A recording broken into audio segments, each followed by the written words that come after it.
Hello guys, I'm Nova and today I'll be teaching you what assembly is.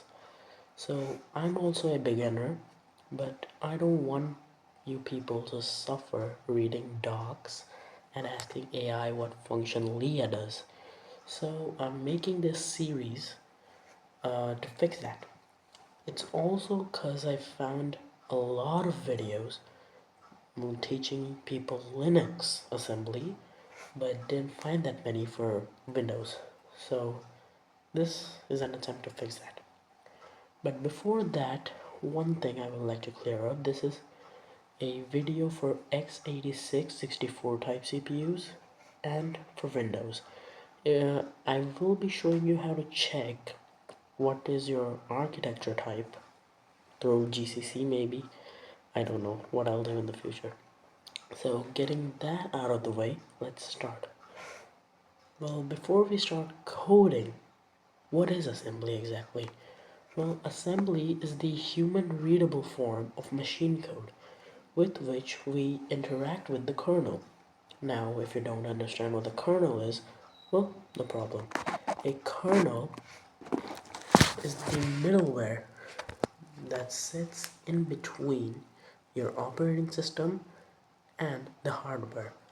On Windows, many functions actually live in the kernel 32.dll, but we don't care about that right now.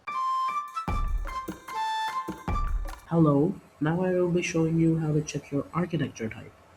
So if you have VS Code like me, so you can open it up to a brand new project. I already have it open because of my old project. So now what I want you to do is to press Control plus your backtick, just the sign above tab. This will open the PowerShell terminal. Now what I want you to do is to write $, env, then a colon, then processor underscore architecture. If you see AMD64, that means it's a success. You have an x86-64 CPU. But let's say you don't have VS Code. You want to use the command prompt. So you go to the search bar again. Then you open it up. Now, there are two methods that I will show you. The simpler one being just echo percentage, then processor architecture. Close the percentage. This will be AMD64. There's another one which is WMIC CPU, not COU, CPU get architecture. In 9, that means it's a AMD64. But if you see any other number, don't be disheartened.